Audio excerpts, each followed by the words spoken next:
Assam registered pharmacist ইউনিয়নৰ chairman. অহাকালিৰ পৰা ৰমজান মাহ, এই পবিত্ৰ ৰমজান মাহৰ ওলগ জনাইছোঁ। অহাকালিৰ পৰা ইছলাম ধৰ্মাৱলম্বী লোকসকলে ৰোজা ৰাখিব, ইফতাৰ কৰিব, চেহেৰি কৰিব আৰু দিনজোৰা ওপৰৱালাৰ ওচৰত প্ৰাৰ্থনা কৰিব। তো নিজৰ হেৰিৰ কাৰণে, সন্তুষ্টিৰ কাৰণে এই দুৱা প্ৰাৰ্থনা ওপৰৱালাই কবুল কৰিব। গতিকে অসমৰ গোটেই মুছলমানসকলৰ লগতে গোটেই অসমবাসীক মই পবিত্ৰ ৰমজান মাহৰ ওলগ জনাইছোঁ আৰু লগতে ওপৰৱালাৰ ওচৰত ময়ো নিজে প্ৰাৰ্থনা কৰিছোঁ যাতে এই ৰমজান মাহৰ জৰিয়তে অসমৰ কুচক্ৰান্তবিলাক, কুদৃশ্য সকলোবিলাক নাইকিয়া হয় আৰু অসমক শান্তি শৃংখলা বজাই থাকে। হিন্দু মুছলিমৰ একেলগে মিলন শংকৰাজানৰ দেশ হিচাপে গঠিত হয়, তাৰে কামনা কৰিছোঁ। ধন্যবাদ।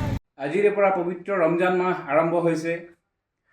ৰমজান মাহৰ আৰম্ভণিতে সদৌ অসম সংখ্যালঘু ছাত্ৰ ইউনিয়ন আমছুৰ তৰফৰ পৰা সমূহ অসমবাসী ৰাইজলৈ আন্তৰিক শুভেচ্ছা জ্ঞাপন কৰিছোঁ। এই ৰমজানে মানুহৰ মনত শান্তি সম্প্ৰীতি কৰি ভাতৃত্ববোধ একতা সৃষ্টি হওক আৰু ৰমজানৰ যিখিনি ইবাদত আছে, ৰোজা, চেহেৰি, ইফতাৰ তথা অন্যান্য ইবাদতসমূহ মহান আল্লাহ তাআলাই কবুল কৰক, তাকে কামনা কৰিছোঁ।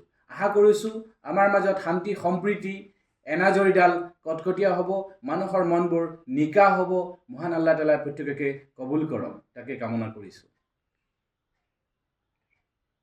যিকোনো খবৰৰ বাবে যোগাযোগ কৰক 7099017330 লগতে 7099017110 নম্বৰত।